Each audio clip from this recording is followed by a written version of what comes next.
Hello traders, Gary Wagner here, just before 11 o'clock in Honolulu, 5 o'clock in New York on Thursday, June the 5th, 2014, and this is the daily report for gold and silver. Looks like we have a nice showing in the precious metals markets. Across the board, we have higher pricing. We have gold currently trading up about $10 on the day. You can see on the screen, $12.5362. That is just off of a high of 58.70. The low is 12.40.40. Silver also trading higher on the day.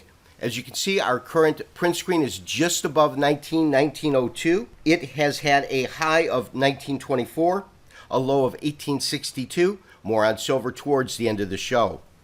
So traders, we are finally seeing a day in which we've got positive information, fundamental data coming out, and a nice positive rise in the market. If you recall from yesterday's show, we talked about the fact that once we breached the 61% retracement level, which is of course a standard retracement considering this last rally in which we saw a couple $100 move and then it comes down and tests 61%. There was no doubt we saw it trying to form some sort of support here. You can see that by virtue of these couple of lows that are in the market. And the one thing that we noticed, of course, was that we had a series of lows that were going higher, highs that were going lower, and we had the compression triangle. We did obviously break to the downside. The next real level, and we talked about this for the last couple of days, that I believe was pretty critical to hold, has to be about, call it the 1232 area. It's a 76% retracement level. And the key on this is that if in fact this market was to breach that level, it was my sense that we were really going to retest these lows at 1181, that double bottom. At least for now, that's not to be the case, because we can see that the market, although it never really landed at or below this significant fib retracement area, it seems as though we might have formed some sort of a base in the market. And that's what we were talking about also over the last couple of days, is the one thing that we noticed for the two trading days just before today's upside move was that for the first time we were starting to see some consolidation in the market. And within that consolidation, you could see we have alternating candle colors. This is a half a day chart, 720. Alternating candle colors, very, very small bodied. And when we converted this, of course, to a Japanese average chart, we also talked about the fact that the way these bodies were shrinking in size was telling us that the bearish momentum that had been prevalent in the market was starting to wane. It was starting to weaken a little bit. Let's go ahead and adjust this chart. And here's what I'm talking about. We've converted it into a Japanese average chart. Let's go ahead and blow this up a little bit and let me adjust the body size so we get a more clear indication of what we're looking at. And here we go. So you can see the market's coming down.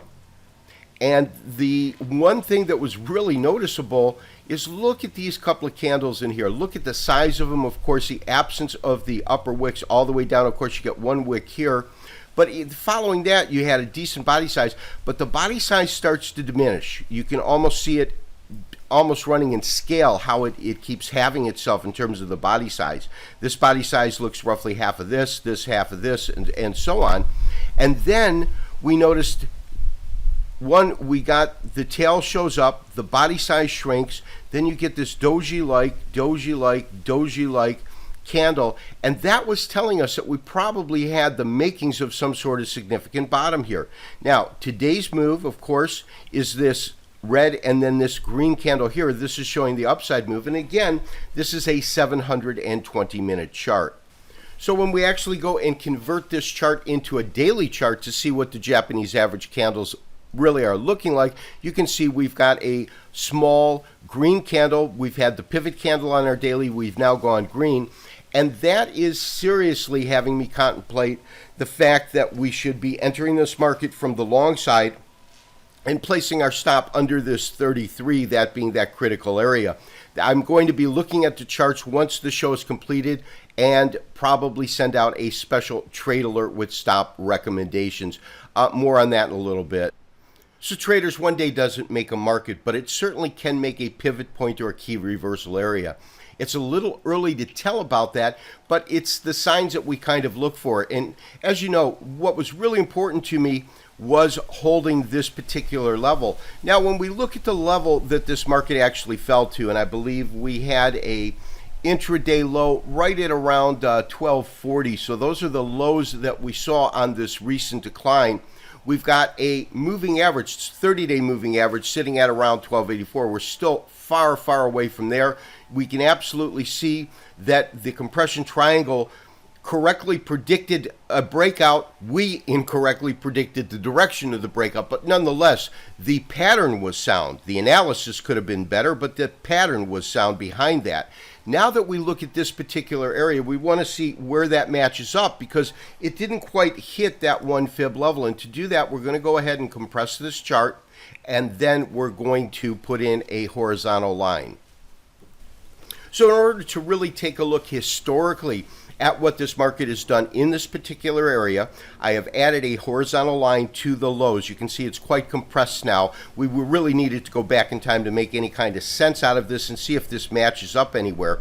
And we can see a couple of things that I think are important as we analyze it. We're very, very close, no cigar, but you can see that as this market came up, it peaks right under here. This is what we've talked about, this pattern before. This is called a scouting party. In other words, the market's making new highs, and as they make new highs, they test the fortitude of the bears. Are they going to come in and sell the market? You can see that after it popped up above this particular area, roughly 1250, the market came down a little bit before breaking and moving up. And the one thing that is at least impressive to me when I look historically at this data is the fact, and let's see if we can just blow this timeline up a little bit and then move it over to that particular point. And that would be right in here. But the one thing that we can see and can say about the way this market reacted is once it solidly broke above this particular price point, call it 1250 really, you can see this is where we started to get that solid rally taking us up to about 1350. Of course, this is back in 2011. This was the top that just came shy of that. And so what that tells me, what that really tells me is that there's a little bit of historical data in terms of a precedent for that particular move. Let's move back into our area and move this chart back where it makes some sense to us. And so now what we want to really see is, are we going to get that follow through? Because if we get that follow through, our next real resistance level on this trade would have to be getting over 1262, then 1287. And of course, right now, my sense is that this is a little early, but we do have a jobs report coming out. And if that report comes out with numbers that are unexpected or disappointing numbers, we could see that have a bullish influence on gold. So traders, in terms of the big picture, this is a 9-day chart, and these are our major points that I was looking at. If in fact we saw this market continue to drop, what kind of numbers we were looking at. The cyan line that I've just added is just as I said, it's a straight horizontal line going across, and it is fixed on the low that we had in the marketplace itself. And so what we really want to look at, and of course this is that top here and this top here, when you look at it really in broad strokes, meaning compressing the chart where the numbers are scrunched together a little bit closer, you can absolutely see that that was a top right in here. That was a top right in here. And more importantly, once it broke through that top, we had a nice little rally that ensued.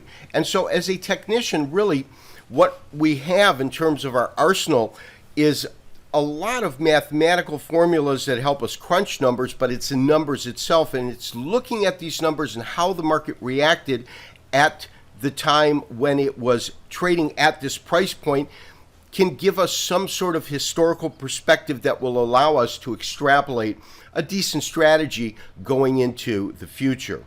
So traders, what about silver? If we do issue a buy signal today, will we include silver? We did not on the last one. However, and if you recall from yesterday's show, I talked a little bit about the fact that these lows that we hit, and I've done the same thing. I have simply put a horizontal line at the recent lows right in here, And now what we're going to do is to compress that chart to see where it matches up historically. Let me compress it just a little bit. And to do that, I've converted it into a 2-day chart so we could see a greater amount of days on here. And take a look at this, because this is what I found pretty interesting. When we look at this series, this low that it is now hit right in here, do we see any historical perspective? Well, absolutely. You'd have to be almost blind not to. You can see the supportive area here, no doubt. That's a good price point. Here, no doubt. Resistance, look at that. Just as in gold, only a lot more significant.